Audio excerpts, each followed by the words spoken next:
8 unit 13 exercise 13A algebraic identities question की तरफ बढ़ने से पहले हम एक बार फिर से रिवाइज करते हैं। अगर तो हमारे पास इस फॉर्म में कोई भी वैल्यू लिखी हो तो हम उसको अलजेब्रिक एक्सप्रेशन का नाम देते हैं, और हर अलजेब्रिक एक्सप्रेशन के अंदर जो वैल्यू होती है उसको टर्म कहते हैं। अगर तो किसी भी अलजेब्रिक एक्सप्रेशन में हमारे पास एक ही टर्म है तो उसको हम मोनोमियल एक्सप्रेशन बोलेंगे।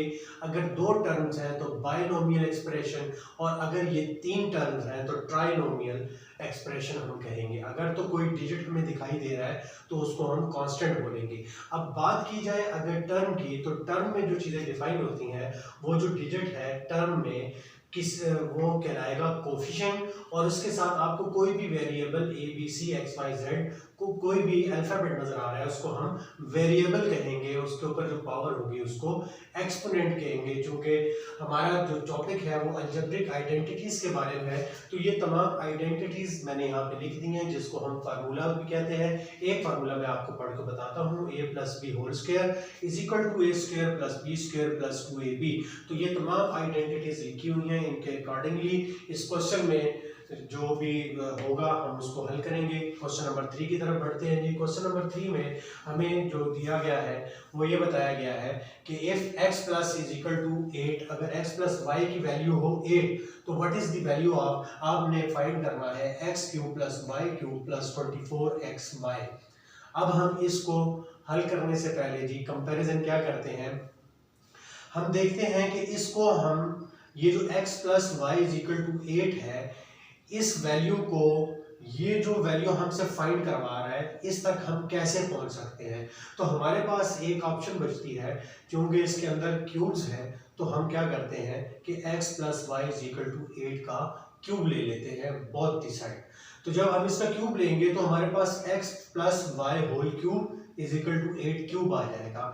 आप ये लेफ्ट साइड वाली जो है वैल्यू है, जो इसको अलजेब्रिक एक्सप्रेशन है, आप इसको कंपेयर करें तो आपको यहाँ पे दिखाई दे रहा है एक अलजेब्रिक आइडेंटिटीज जो फार्मूला है एग्जैक्ट इसी शेप में आपको दिखाई दे रहा है। तो आपने इसको ओपन कर देना है, a cube plus b cube plus 3ab into a plus b की फॉर्म में। यहाँ पे x प्लस वाई है तो आपने इसकी फॉर्म में ओपन कर दिया, x cube plus Y cube plus 3xy into x plus Y is equal to 8 का आपने क्यूब ले लिया तो वो 512 होता है। अब नेक्स्ट स्टेप में हम क्या करेंगे, हमारे पास तो ये इस क्वेश्चन से concern x plus Y X cube plus Y cube तो हमारे पास अवेलेबल है। आगे 24 कैसे आएगा, आप देखें 24 लाने के लिए हम क्या करेंगे, ये जो x प्लस वाई था इनिशियल में जिसकी वैल्यू 8 थी, अगर हम इसकी वैल्यू इसमें पुट कर दें, x प्लस वाई को रिप्लेस कर दें 8 के साथ, तो वो 8 जब 3 से मल्टीप्लाई होगा तो हमारे पास 24 आंसर आ जाएगा, जो कि हमने फाइंड करना है। तो मैंने यहाँ पे इसकी वैल्यू को पुट कर दी x प्लस वाई की, जो कि 8 थी, 8 ने 3 से मल्टीप्लाई हुआ तो 24xy और 512। इस तरीके से हमारे पास x cube plus Y cube plus 24xy की वैल्यू निकल के आई 512।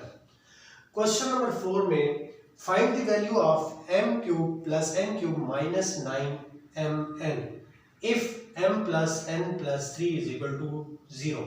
ये कंडीशन दी हुई है जी।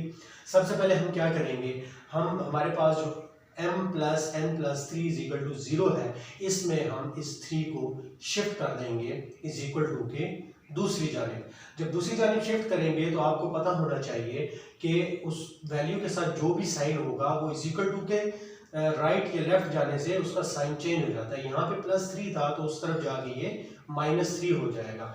अब हमारे पास इजी हो गया। अब इस क्वेश्चन को आप स्क्वायर की फॉर्म में भी हल कर सकते हैं, क्यूब लेके भी हल कर सकते हैं।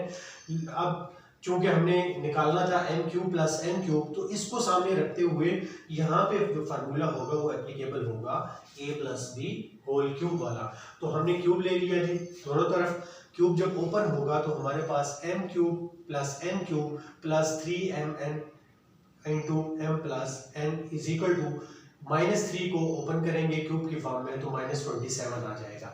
अब देखिए जी इस क्वेश्चन में यहाँ तक तो हम तकरीबन पहुँच गए हैं। उसके बाद 3mn और m प्लस n है, सेम जैसे पिछले क्वेश्चन में मैंने आपको बताया था m प्लस n की वैल्यू हमने फाइंड कर ली थी जो कि थी -3।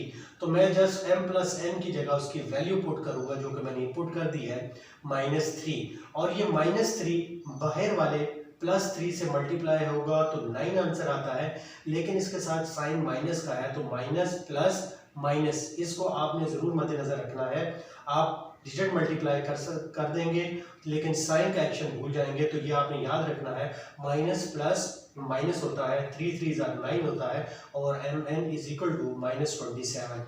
तो हमें इस तरीके से हम इस आंसर तक पहुंच गए जिसकी वैल्यू थी m³ + n³ - 9mn is equal to -27।